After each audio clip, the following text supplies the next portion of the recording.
Good evening, everybody. Welcome to Born Political. It's Thursday night, right out of here from the SEC TV studio in Groton. I want to welcome a guest today that I work with, side by side with Des Makes. And you're going to see that his title is just his generation. And I was laughing about it off air because, I've had a lot of different folks on the show, many political, but not a lot of Generation Zers. And that's who I have here today. Someone from Generation Z. Sometimes we talk politics at our desk, like many people do at work. And I'm always fascinated to see the difference in opinion that just different generations will have, and rightfully so. Obviously, you have different values and everything is different. We're a generation apart. And even looking it up at why we named generations at all, because I thought it went back forever. But they started it with the silent generation in like 1900. And they started naming them so government could kind of legislate on a group of people, and that's really why they did it. And I just looked that up today. It's useful information for you out there, maybe. But I have Dan Mullins. Dan, welcome to the show, bud. How you doing? Thanks for having me. Oh, I love having you on. We get to talk a lot of politics sometimes. Yeah. Crazy stuff happens in the news, and then we're like, "Did you see that today?" Yep. And that kind of what made me think about having you on the show, because you do have a lot of opinions, I think, that are very centered around your age. Right. And I think I did the same thing when I was. Everybody. Yeah, we all do. Does it.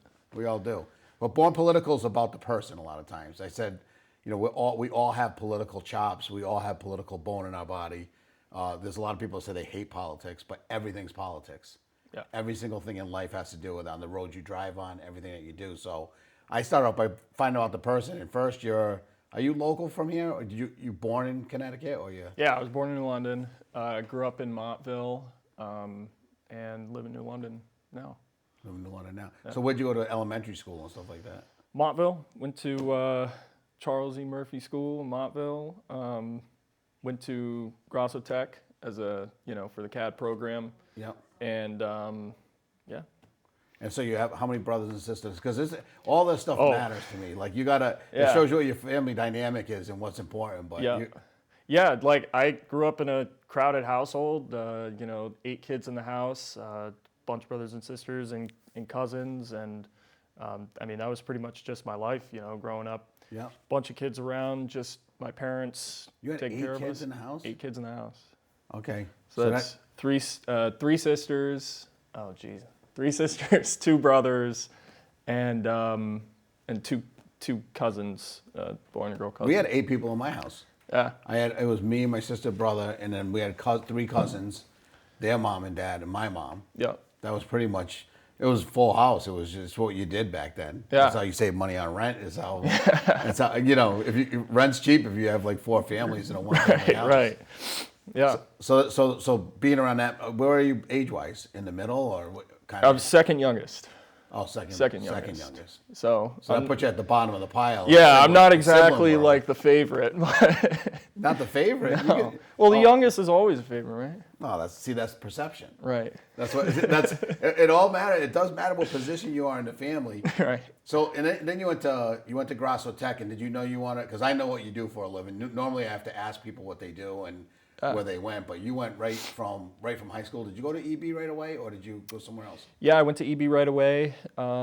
Actually got my, they came in, interviewed us, the whole CAD program, and got a job right away. At school. Yeah. So you did your interview at school. Did they hire you right from the school, or did you end up going to another interview? Well, they interviewed my whole class. Yeah. Pretty much, and everybody got a job offer. Every single person. Every single person. That's what I mean. Even generationally, this is where even I think there's people that are older in my generation. I'll say, God, these kids they get a job, and like with us, we got a job and we stayed at a job, and we were loyal and we stayed there. Yep. And I think a lot of the loyalty that was driven had to do with us not having other opportunities. Yeah. And I think what we're seeing with your age group is you look outside of EB, even though everyone's telling you that it's the greatest job in the world, and you're like, okay, but this doesn't make me real happy. Yeah. And I want to challenge myself. I want to do this. And I think your generation's doing that more than any generation before us, for sure. But what's your take on it? Because you made a move. You went from EB and came to Hillary, which we're very happy.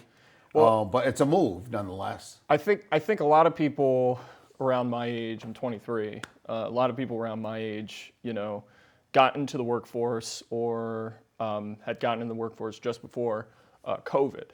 Yeah. So I think that probably played a bit of a role in people's perception of how work relates to their life.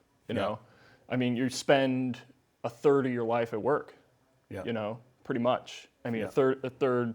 You retire at like 65 or something. You spend a third of your life at work, and you want that third of your life to mean something and be valuable. Yeah. And feel like you're using that time to the best that you can, pretty much. Yeah, I think that's probably one of the biggest differences where even me, I work so much. I was when I graduated high school, I had two almost full-time jobs. Yep. One was 40 hours and one was about 35 hours, cooking pizza at night, missing birthday parties and funerals and all those things. And I think my generation kind of prided ourselves on that here we were being productive and we're going to retire one day. And it's almost the opposite. And I keep going back to the COVID thing. Like you said, I forget how impactful COVID was, because if I got out, because I don't think people are different now. I just think that their circumstances are different. Yeah. I came into a workforce that we held onto our jobs because there wasn't a lot of work happening. Yep. You come out and again, I think they're begging for people. You could go anywhere and walk in and get a job now. So I think it gives people almost this confidence that, okay, I lost a job, but I can get another one. Yeah, I think the power is, I think with our generation, we want to take the power back into the workers' hands. And I think that's kind of what we realized during COVID. And not only my generation, I mean, many people. I think, I can't remember exactly the statistic, but a significant number of people changed jobs during COVID. Yeah. Part of that was, companies not allowing work from home, or people are attracted to work from home and having more flexible work-life balance and stuff like that. And I think, we're realizing that now, that's really important. It's really important for not only for, your life and your mental well-being, but also for your productivity in the workforce. And I don't know how that's going to still. And I will say one thing: it doesn't matter what generation you're from. It doesn't matter what. People can say whatever they want, but each generation, the older generation, is going to look not down, but they're going to have doubts about you. Your fathers will have doubts about you and every single person that you're with. That's in your age group. They're going to say that you don't like working or you're not productive. And over and over, even kids, they'll graduate at 18. And then at 19, because I coached and I heard my own kids say it, they're out of school for not even 8 months, and they look back and say, these kids aren't the same. They're not like we were. What do you mean?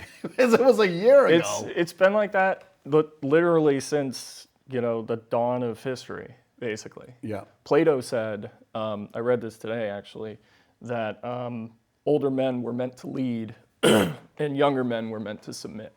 Yeah. And that kind of mentality that, your generation, the time that you had growing up, those were the good old days. Yeah. And that, that kind of mentality is just carried on throughout history. And, I think it's toxic, but it's what it is. It is. Maybe I'll end up saying it when I'm older. I hope not. But no, I think when you're young, and I made the point when I was young to I didn't want to doubt my son. I didn't want to doubt my daughter. I wanted to make sure I was like, believing in them. I think I look back at my father, like so I became a sheet metal journeyman in 1991. He has this house and it's a 3-family, and I'm putting ductwork in for him. So at this point, for 4 years, pretty much, all I've been doing is sheet metal. Yeah. And I'm in his attic, and I make this fit, and then I'm going, whatever with the ductwork. And he came back from Home Depot and said, "Hey, I talked to some guy at Home Depot, the guy that's in the plumbing department, and he said that maybe like that ductwork you're using, you shouldn't use that kind, and you should use a different kind." And I'm like, "Okay, Dad, this guy worked at Home Depot," but our parents are completely willing to forget any anything that we've learned, and side with somebody that probably doesn't know. It almost if your dad came and said, "Hey, I need something drawn," but and you start drawing and says, "Well, the other guy on TV said that you shouldn't draw it that way." Yeah. Even though you've been doing it professionally for 5 years now. Yep. But it's natural. Yeah. It's like it's almost like we don't trust our own kids, or we don't, and that's hard. It's hard to get rid of that. Right. Because I think I grew up feeling that way, and I didn't want to do it to my son, and I did exactly what I didn't want to do. You Yep. always question him because you don't believe that they can do something. I think maybe part of that is, them growing up. I mean, like my dad grew up during the 60s and 70s, was a kid during the 60s and 70s as kind of like the counterculture. Yeah. And, obviously during that time, kids were very rebellious, and kids are always rebellious, but that was kind of noted for the rebelliousness of the time. And I don't know if maybe part of that is just wanting to take that control back. Yeah. Now that that generation is taking the reins of society. I don't know. And I, because being in politics, I was like 6 years being up there and hearing. I know you're political, but you're far less political than a lot of the kids that I was dealing with. They want, they're up there and they're in it. They're either been hired by Working Family Party or they're in it and they're working it, and they're so upset that they can't change everything tomorrow. And I remind them, and I'll even, anyone that's young, you're like, wait a minute, Joe, these guys had, I used to work 7-hour days. Like that was a thing. Yeah. And we got overtime after that. And, most people, and I'm a member of I'm a Generation Xer. I forget even what I am. But all the baby boomers, most of them retired at 55. There was a huge swath of them that did that. So it seems like we're going backwards as far as what's good for workers and what's healthy for them. But changing it takes a long time. Legislation takes a long time. And again, when you're young, you're like, what are we talking about? We need to just get back to where we were. And it's going to be a long road. And a lot of times you fight for things and you knock on doors and you change laws, and it doesn't often affect you. Like the baby boomers, I say, were the reason. They had the benefit of 2 of these generations that just fought tooth and nail for every right that they could possibly get at the workplace. And then the baby boomers got in. And this is nothing against you. If you're a baby boomer, you don't get mad at me. But there was a complacency where I think they just thought, I think Americans had like spiked the football and said, everyone's got a car in our driveway. We all own homes. Our kids are going to college. We've made it. And then they forgot that it's a everyday battle. You got to keep fighting. And I mean, you were in the EB union, and you got pretty active, and you still kind of knock on doors and talk to people. Yeah. I mean, like, that it's always a fight. I mean, that was a fight in the EB union between people who had the pensions back in the day that got ripped away from us. Yeah. I think in 2010 or 2011 or something, before I got there, and so you had one section of the union has pensions, has a 401k as well. The other section doesn't have pensions. Yeah. Just has a 401k. And, on top of that, I mean, if you look at, why young people kind of want stuff to happen now, want the change to happen now, is because the change hasn't happened in the last few decades. I mean, wages have been stagnant for decades, as rent has increased, as college tuition has increased, as cost of living has increased in general. So that's kind of why, and it's not unique to this generation either, wanting that change to happen quickly. And I think that, it kind of has to happen quickly in order to catch up to where we need to be. It doesn't. I always compare, and this sounds like they're like, Joe, you oversimplify everything, but I feel like we're on a cruise ship. And if you ever seen a cruise ship and they have to turn around or stop, it takes them like a mile to stop. Yeah. It's not a jet ski. It's, there's things that have to happen. And when you're on the other side of something that you think is wrong, or where where you don't have a pension, and it just doesn't happen at EB. I mean, there's even municipal guys. There's there's some police officers and unions in our country that the guys just got it and just made it, and they're only a couple years difference. Like, you're 23, but you could have been hired at EB in 2011, and the guy that's 23 years old in 2015 doesn't have a pension. Yeah. And that's a huge. Oh, That's and it happens, and it's a point of contention. And I think that the way that gets back is like 1 inch at a time, because there's not one contract tomorrow where you guys are going to go in, or they're gonna say, hey, we want all that stuff back. Yeah. It's not the way it works. It's like a half an inch at a time. But we had a lot there, and I don't blame the generation before completely, because there was a lot of things going against them. Everyone says that, I go out there and I put up my own bootstraps and I did all this by myself, but there's generational things that happen. There's legislation that happens that doesn't allow people that are working at the working level to get ahead. Yeah. And it has to be changed legislatively. It has to be changed between generations, and it's this big long fight that most people don't see it's just a long fight, and it's hard to actually wrap your head around that, because again, if you feel like you're being wrong, and I'm telling you, well, you're going to change bills that are going to help your grandkid, you're like, what? No, I want to help me, but it's hard to get. You can't get there that fast. Yeah. I mean, I tend to believe that if I tend to believe that change kind of happens from the bottom up. I don't Good really change. I don't really think right. Good change. Because there's bad change too. But stuff does happen legislatively, but it has to get to that point. Yeah. And the way that it gets to that point is through social movement, through organizing, and I think that's where you're getting a lot of young people with especially progressive ideas and progressive thinking, because you have to kind of think further left outside of the traditional American political spectrum in order to get the type of change that you want to see. I mean, we're so far, in my opinion, we're so far behind the times that I think you have to, in order to be the counterweight to that, you have to be much, much more ahead of where we are right now. We are gaining ground, and one of the biggest things in Hartford when I was up there was, we always say, and this is a word that will probably like, I know it makes people your age and even older at this point, when you say affordable housing and affordable this and what can be done, and it's almost a cringeworthy thing to say, because I got out of high school and I remember splitting a 3-bedroom apartment, and it was $700 a month back then, but it was 3-bedroom and it was big. And I remember thinking, okay, you know what? So we each do 200, and maybe I think I was making $650 an hour, but if you did all the math, all attainable.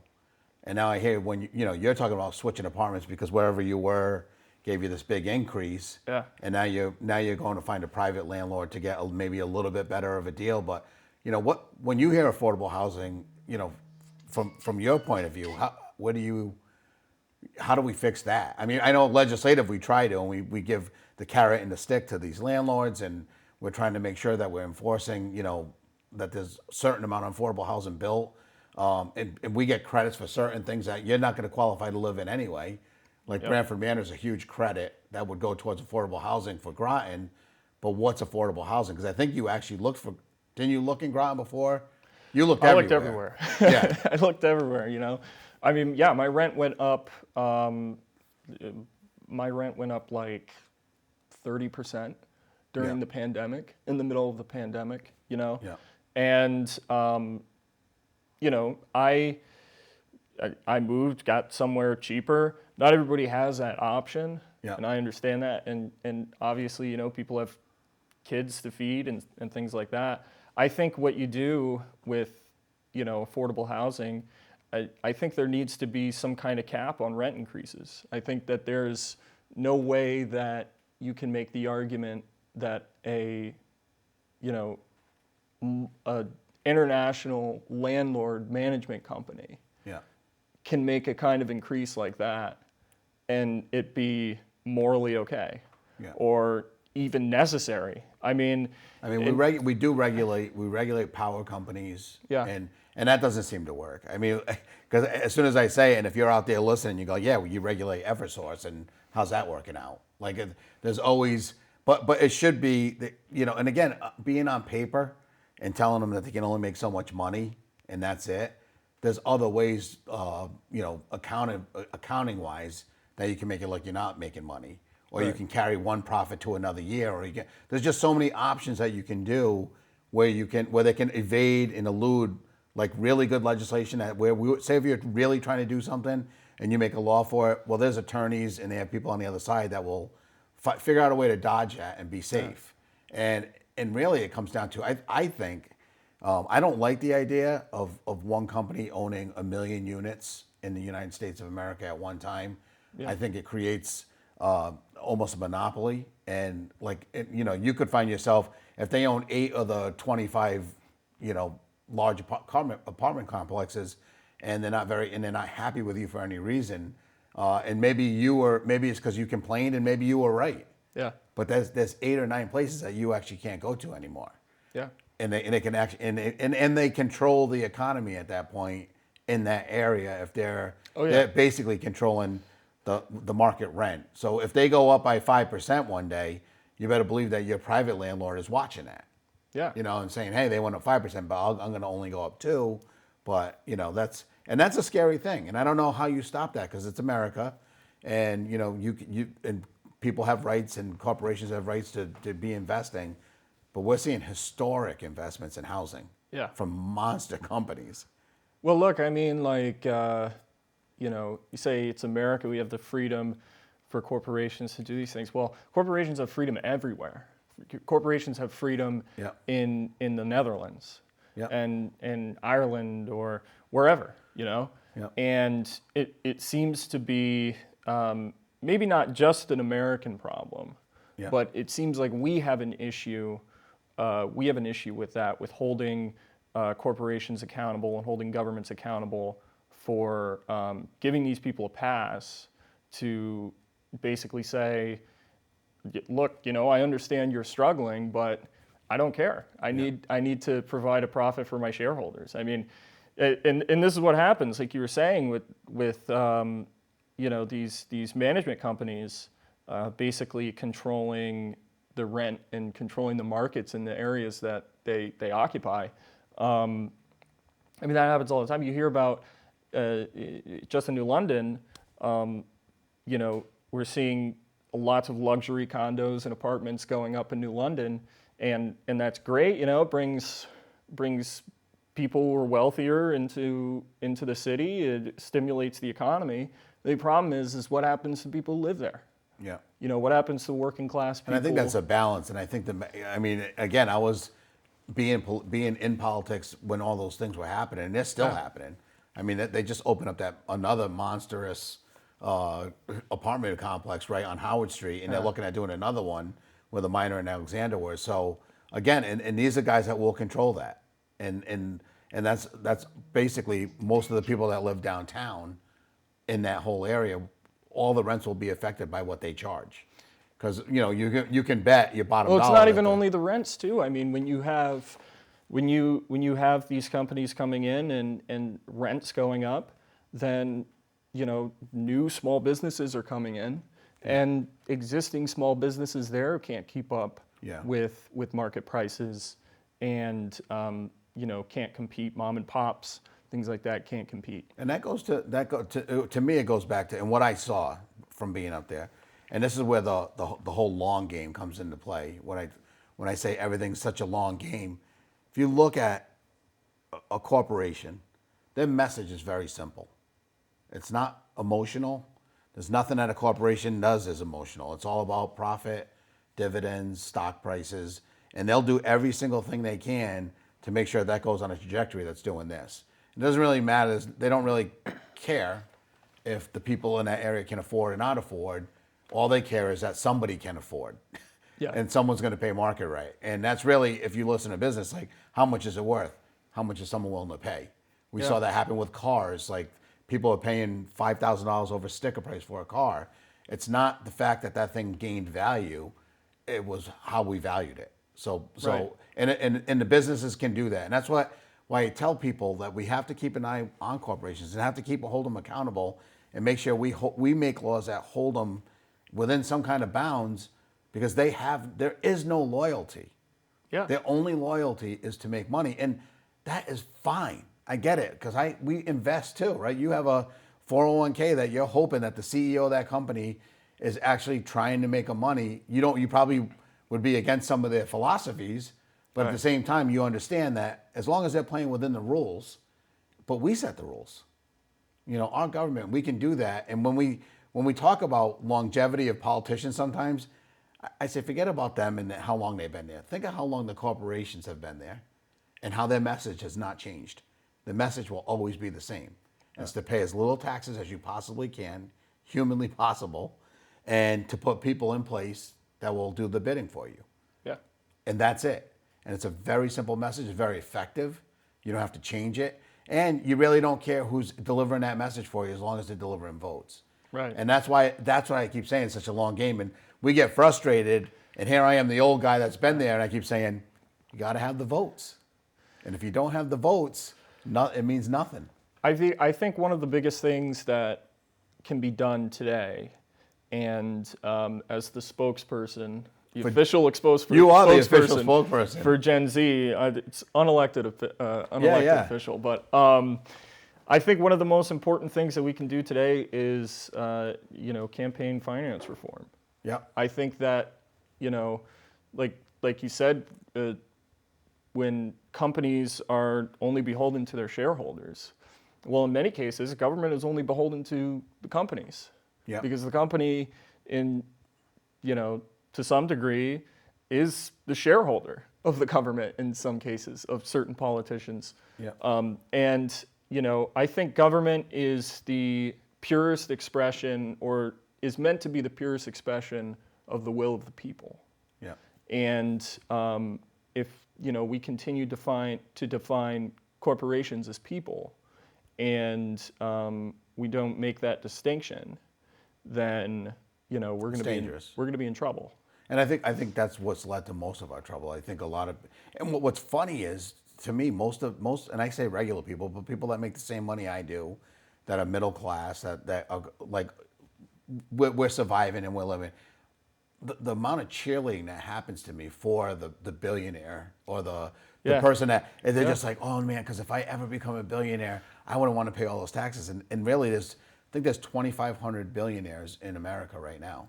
Yeah. There's 3.5 million people. You have a better chance of winning lottery. You have a better chance of doing a lot of things other than becoming a billionaire.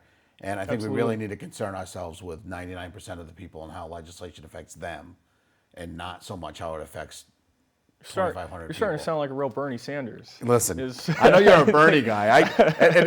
Me and him were talking about the Bernie stuff, right? He's like, you're like, Bernie can win. And I'm like, Bernie can't win. Like, but it goes back to generational. It's a generational thing. Yeah. What I think is too harsh or too much for someone to hear, you're like, no, it's not. I can hear exactly that. But I think we're just about out of time. Yeah. I told you this is a fast show. Yeah. and I'm glad we got a chance to talk here. Yeah. As always, guys, I don't know why this phone keeps going off, but it's on. It's on popular mute. Guy. Yeah, I'm a popular guy. So again, guys, we'll see you next week. I told you again, Comptroller Sean Scanlon. We're trying to arrange that. I'd love to have him on the show. He's got a lot of good ideas. Until then, we'll see you guys next time, and I'll get another Gen Z, Y, X, or maybe even one of the Alpha guys. I'll bring my niece on, eh? Oh, there you go. All right, thank you guys very much, and we'll see you.